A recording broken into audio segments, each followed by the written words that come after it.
પણ ઈર્ષાખોર રાણીઓને એમ થયું કે સોમલદેવ પરમારને દીકરો હારા દિવસો છે ને ઈ દીકરો જો જન્મી જાય તો રાજા આપણને દાસ્યું બનાવી દે અને આને જ બધે આના જ બધે બોલબોલા થઈ જાય, માનીતી રાણી થઈ જાય. અને કહેવાય છે એને બહુ ફાફા માર્યા, શું કરી તો આનો દીકરાનો જન્મ ન થાય, શું કરી તો ન થાય. એમાં કોઈ માણસે કીધું કે એક જોગણીયા ડુંગરમાં તાંત્રિક આવ્યો છે. અત્યારના યુગમાં આ વસ્તુને માનવી નહીં, યુગ યુગનું કામ કરે. એ વખતે હતું, અત્યારે ન હોય. અત્યારે વૈજ્ઞાનિક યુગ છે. પહેલો યુગ મંત્રનો હતો, પછી તંત્રનો યુગ, અત્યારે યંત્રનો યુગ છે. આ અત્યારની વાત નથી, આ 1000 વર્ષ પહેલાની તમને વાત કરું છું. જોગણીયા ડુંગરમાં ટૂંકમાં તાંત્રિક આવેલો, એને બોલાવ્યો. રાણીઓએ કીધું જોઈએ એટલા નાણાં લઈ જા, ખોનામોર લઈ જા, પણ આ અમારી સોમલદેવ પરમાર નવી રાણીને અમારી હોક જે આવી છે એને નો જન્મવું જોઈએ સંતાન. બોલાય એવું એક વિધિ કરી, એક અડદનું પૂતળું બનાવ્યું અને કીધું કે આ પૂતળાને કોઈ કાઢે નહીં એવે ઠેકાણે દાટી દો અને તમારી નજીક હોવું જોઈએ, પાછું દૂર નહીં. તમને ખબર હોવી જોઈએ કે અહીં કોઈ ન જાય એવે ઠેકાણે પૂતળું દાટો. જ્યાં સુધી પૂતળું બહાર ન નીકળે ત્યાં સુધી ન જન્મે અને ન જન્મે. ભલે એ સારા દિવસો રાણીને હોય સોમલદેવ પરમારને.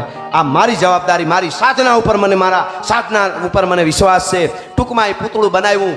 ગઢના કોઈ આજુબાજુના એવા ખૂણા હતા માટી, ત્યાં દાટી દીધું. 23 રાણીઓએ ભેળ્યું થઈને આ બાજુ સોમલદેવ પરમારને દિવસો પછી દિવસો, મહિના પછી મહિના, 9 મહિના, 9.5 મહિના, 10 મહિના, 11 મહિના, 12 મહિના મિત્રો સંતાનને જન્મ થતો નથી. પછી તો આ રાણીઓને મોકો મળી ગયો. તો અમને એવા નાટક કરતા આવડતું હતું. અમે નો કંઈ ખારા દિવસો છે, કાંઈક બીમારી હશે, ખોટું પેટમાં પાણી ભરાણું હશે, હારી થવા હાટું, માનીતી થવા હાટું મહારાજ ખોટા તમને આમ શું કહેવાય છેતર્યા છે એને, ખોટે ખોટા તમને લલસાવ્યા કે મારે હારા દિવસો. તો એ અમને આવડતું હતું. જોઈ લ્યો કરી તમારા ઉપર. આ તો ચૂડેલ કહેવાય, ચૂડેલ. જેટલું સડાવાય એટલું મીંડા સડાવવા. અને રાજાને એમ થયું કે વાત તો સાચી છે. 1.5 વર્ષ થઈ ગયો અને મને ખોટા સમાચાર. હું કાંઈ કાઢી મૂકવા નતો. સંતાન ન થાય તો મારે ક્યાંય એને કંઈ મારી નાખ. આ 23 રાણીઓ રહ્યું, પણ આવું મારા ઉપર દગો કર્યો, ખોટા સમાચાર દીધા ખારા દિવસો દાસી દ્વારા. નોખો ઓરડો એને છેટીને મને મોઢું ન દેખાડે સોમલદેવ પરમાર. ઈ રાણી એને જે ખર્ચી હોય 6 મહિને 6 મહિનાની દાસી ખર્ચી લઈ જાય, ત્યાં રાખો, એક કોટડીમાં રાખો, ઓરડો દઈ દો, બસ આવે નહીં. આ તો બહુ દગાખોર બાઈ નીકળી. મહારાજે એવું વેણ કીધા. ટૂંકમાં વાત કરું, સોમલદેવ પરમાર ખોડિયાર માના પરમ ઉપાસક, ખોડિયાર ખોડિયાર ખોડિયાર ખોડિયાર કર્યા કરે. એને એમ થયું કાંઈ વાંધો નહીં, આ કર્મની કઠણાઈ હશે, ગ્રહ નબળા હશે, મારા ભાગ હશે, કાલ રાજાને કંઈક દયા આવશે અને પાછી મને માનીતી કરીને રાખશે. પણ મને, હું માં છું, મને ખબર છે. વાલબાઈ વડારીને દાસીને વાત કરે છે, દાસી મને તો અનુભૂતિ હોય ને, હું માં છું, મારા પેટમાં સંતાન છે, મને અહેસાસ થાય છે માને. અને કોઈથી પણ શું કારણ હશે. મિત્રો વર્ષો પછી વર્ષો મીંડ્યા જવા.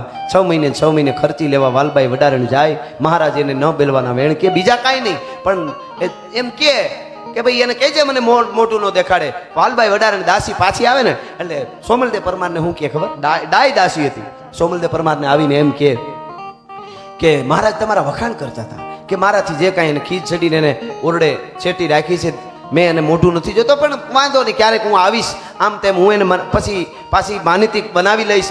આવું કહે છે. આવું ખોટે ખોટ સોમલદેવ પરમારને કહે. કોણ? દાસી. કે રાણીને વહેમું ન લાગે. મિત્રો વરહ પછી વરહ, વરહ પછી વરહ, વરહ પછી વરહ, વરહ પછી વરહ. મિત્રો 9 વર્ષના વાણા વાઈ ગયા. હા હા. પણ છતાંય શ્રદ્ધા નથી ડગ્યો એની. ખોડિયાર ખોડિયાર ખોડિયાર ગુણ કથું હું ગાગડિયાની મેર કરી દે મામડિયાની તટ હિરણને વાસ તિહારો ધરો ગાજે ત્યાં એક જ ધારો તરવર ફૂલમાં બાસ તિહારો મહેકે વાયુનો મહેકારો ઝરણામાં જણકાર કરે માં નિર્મા ઘેરા નાદ કરે. ખોડિયાર ખોડિયાર કર્યા કરે. એમાં એક દિવસ જ્યારે ખર્ચી લેવા માટે વાલબાઈ વડારીને ગઈ તેથી મહારાજ એટલું બોલી ગયા, રા એટલું બોલી ગયા. રાડિયા છે એમ કીધું, ઈ પનોતી હજી મરી નથી, ઈ પનોતી, ઈ ડાકણ હજી મરી નથી સુડેલ. અને વાલબાઈને બહુ વહેમું લાગ્યું. અરે રાજાને કેટલાય રાણી પ્રેમ કરે છે, એના હાટું થઈને ભજન કરે છે, અને એનો હું આમાં વાંક. અને આવું કીધું. વાલબાઈ રસ્તામાં બહુ રોઈ, પછી આંસુ લોહી મોઢું ધોઈને પછી રાણી પાસે ગઈ. કીધું મહારાજ તમારા વખાણ કરતા હતા આજે, એમ કીધું. આંખમાં જોયું ને, આંખમાં, એટલે ખબર પડી ગઈ કે નહીં તું કંઈક રોયેલી લાગે છે. સાચું કે? નહીં નહીં નહીં નહીં નહીં, કાંઈ નથી રોઈ. તો તમને એવું નહીં, તું બેટા રોઈ છો, મને જે હોય એ સાચું કે. ઘડીક વાર થયું, નો માની કીધું કે મારા હમ છે, આ તારી રાણીના હમ છે. નો કે તો મારા હમ છે, સાચું કે. અને પછી મોટું વસ્ટી ગયું વાલબાઈનું. રોવા માંડી. ધ્રુવ કે મહારાણી મને માફ કરજો, તમને રાજી રાખવા હારું થઈ. અને હું કહેતી હતી કે તમારા વખાણ કરે છે, તમને યાદ કરે. રાજા તો તમને નફરત કરે છે. અને આજ તો એવું કીધું કે ડાકણ હજી મરી નથી, એ પનોતી હજી મરી નથી, એ ચૂડેલ હજી મરી નથી. મને રસ્તામાં હું બહુ રોઈ, મને માફ કરજો. જોજો બુદ્ધિ કોને કહેવાય, સમજદારી કોને કહેવાય. ઈની ક્ષણે વાતને ફેરવી નાખી રાણીએ, મહારાણીઓ રાજપૂતાણીએ. એમ ન કીધું અરે એવું કરે છે, આય આય આય આય, નિરાશ ન થઈ.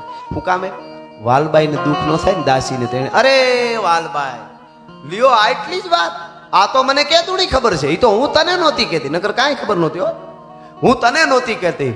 એ તો રાજા કહેવાય, મારા તો ધણી છે, એ તો મારે ગમે એ બોલે, પણ એ ગમે એમ તો, અને એ તો મારા ભગવાન કહેવાય, એ તો બોલે એને હક હોય, એમાં કાંઈ દુઃખી થાય. લ્યો આવડી વાતમાં તું રોય. વાલબાઈને એમ લે આમને તો ખબર છે. વાલબાઈને મજા આવી ગઈ કે કાંઈ વાંધો નહીં, લ્યો વહેમું ન લાગ્યું રાજપૂતાની.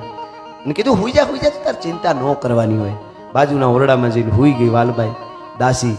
અને અહીંયા રાતના 12 વાગે ધૂપેલિયું લીધું હો, છેલ્લું ધૂપ ખોડિયારને કરી, તડહું ખોડેલું હતું ચૂંદડી ખોડિયારની ઓરડામાં. અને પછી સોમલખાર ઝેર ભેળવી, સોમલખારને ઘોટી, અફેણને સોમલખાર નાખી અને તાહળી તૈયાર કરીને કીધું કે હે માં ખોડિયાર, હું ખોટું નથી બોલી, હું માં છું, મને અહેસાસ છે કે મારા ઉદરમાં સંતાન છે, પણ 9 વર્ષ થયા, હવે મને એમ થાય કે આનું કારણ હું. એ માં મારો વાંક હું, મારો ગુનો, મને મારી નાખ, પણ તે મને જીવાડીએ નહીં, મારીએ નહીં. માં મને માફ કરજે, 2 જીવની હત્યા એક સાથે કરું છું. હજી હું નથી માનતી કે મારા ઉદરમાં સંતાન નથી, હું માનું છું છે. આત્મહત્યા પાપ છે માં ખોડિયાર, મને ખબર, પણ હું એમનેમ જિંદગી કાઢી નાખત મને વાંધો નહોતો, પણ મેણું સહન નથી થતું. પનોતી હજી જીવે છે, મને લાગે કે હવે ખોડિયારે ગામત્રે વહી ગઈ છે. માં હે માં ખોડિયાર કરીને આમ જ્યાં તાહળી હાથમાં એટલે આવીને ત્યાં તો ત્રિશુળનો ચૂંદડી ને નાળિયેર હતો, એમાંથી કંઈક પ્રકાશ થયો. જળા જળા જળા જળા જાયત જાયત જગમાત જાયત કારણ સબકરની જાયત પરણ ભંડાર જાયત તારનગર ઉતરની જાયત બુદ્ધિ ગુરુદેવ દત્ત વાયક વરદાઈ જાયત આદિ ગન્નાદ પેંડ બ્રહ્માંડ ગુપાઈ અવલોક લોક સાતક અખિલ ગરનું સુરવદ કાલિકા રહો ભય સાત સબ ઠોર પર જય જગ ચંડી જ્વાલિકા. બળા બળા જાણે પ્રકાશ તેવું થયું. ખમા ખમા ખમા અવાજ આવ્યો, અને અવાજ આવતાની હારે તો હાથમાં તાહળી પીવા જતી હતી, આમ ધ્રુજી ગઈ.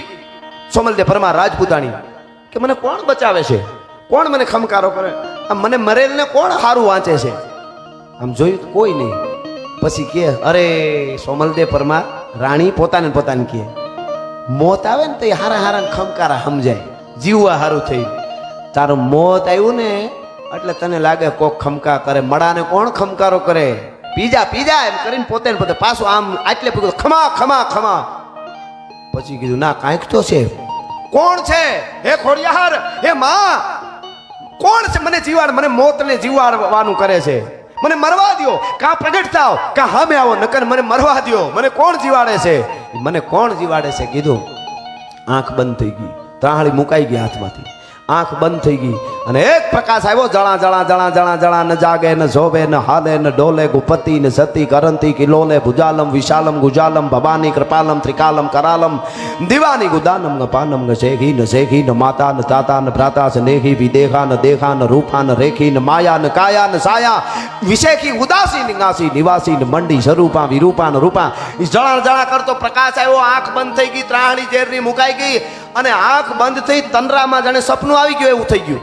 અને તંદ્રામાં એક પ્રકાશ આવ્યો, અને ખોડિયાર આવી ખમકારા, ખમા ખમા ખમા, તને હું તારું ધૂપેલ્યું ફેરવેલી પૂજેલી ખોડિયાર આવી છું મામડિયા ચારણની, તારે ચિંતા કરવાની જરૂર ન હોય. અરે મહા મને મરવા દે. ન મરાય, ન મરાય.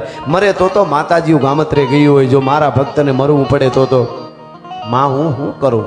કાંઈ નથી કરવું. હે કે કાંઈ નથી કરવાનું.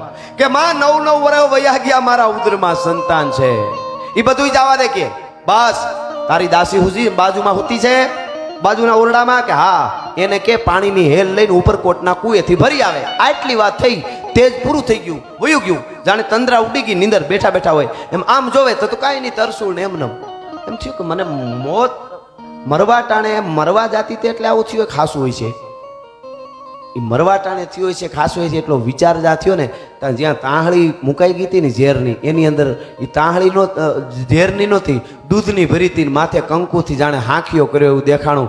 ખબર પડ્યું કે મામડિયાની ખોડિયાર તો આવી છે, હો માં તો આવી છે, ખોડિયાર તો આવી છે. તો વાલબાઈને ઉઠાડવામાં શું વાંધો, હળી કાઢીને ગઈ વાલબાઈ. વાલબાઈ હા બા ઊભી થઈ ગઈ વાલબાઈ. મહારાણી બોલો, માં આવી, હે ખોડિયાર આવી, મામડિયા ચારણની, હો જોગમાઈ આવી સાક્ષાત. અરે ક્યાં છે કે એ તો વહી ગઈ, હે કે આ વહી ગઈ. અરે બા તમને ખબર પડે કે નહીં? તો કહેવાય નહીં કે આ ઉપાય હું મારે જન્મ બાળકનો કેમ નથી થતો, એનું પૂછી તો લેવાય ને કે એ કાંઈ થયું જ નહીં, ખાલી વાત થઈ કે 9 વર્ષથી દુઃખી થાવ છું. ત્યાં તો કીધું, તો કે હું કીધું એમ કીધું વાલબાઈને કે કુવેથી પાણી ભરી આવે એમ કીધું. તો કે હા, તો કે માં કે એમાં ભૂલ ન કરાય, એને કીધું એમ કરાય બા. અને કહેવાય છે કે હેલ લઈને ઉપડી દાસી તેથી દાય દાસી હો ઉપરકોટના કુએ. એ કુએ જઈ હેલ મૂકી આવે હેઠી, ત્યાં જે પાણી ભરવાનું છે એ વખતનું સળહી કે કાંઈ હશે એ રાહ જવા દીધી કરાડ ગરેડામાં. પણ ગરેડો વાગ્યો રાતના 1:30 વાગે, 1:30 વાગે રાતે ગરેડો વાગ્યો એટલે ચોકીદારો ઉભા હોય ને એમ થયું રાતના 1:30 વાગે કુએ પાણી ભરવા કોઈ આવે નહીં, કોઈ દી નથી આવ્યું. આ હું ચોકીદારે મોટો અવાજ કર્યો, ગિરનારના પડખા ગાજે એવો અવાજ કર્યો, કોણ છે અત્યારે રાતે 1:30 વાગે? એટલે અત્યારે આપણે 1:30 બોલી, એ વખતે અડધી રાત બોલતા. અડધી રાતે કોણ કુએ પાણી ભરવા આવ્યું? એ અડધી રાતે પાણી ભરવા કોણ કુએ આવ્યું એટલા શબ્દો કાને પડ્યા વાલબાઈને. તો એને જે હિચણિયું હતું એમ નમ રહી ગયું ને, આ તો ખોડિયાર તો ધારે એ કરે, એમ નમ રહી ગયું ને, આંખ બંધ થઈ ગઈ ઊભા. અને એના પંડમાં જાણે ખોડિયાર આવી ગઈ એમ એક મોટો અવાજ નીકળ્યો. એ ઉપરકોટના દરવાજાને અથડાઈને ગિરનારના ગાળે ગાજ્યા. એવડો મોટો વાલબાઈના મોઢામાંથી અવાજ નીકળી ગયો. નકર એને કાંઈ કોઈ શીખાડ્યું નહોતું, પણ એ દોરી હાથમાં રહી ગયું હીચણું અને આંખ બંધ થઈ ગઈ. ઓલે કીધું કે અટાણે અડધી રાતે કોણ પાણી ભરવા આવ્યું?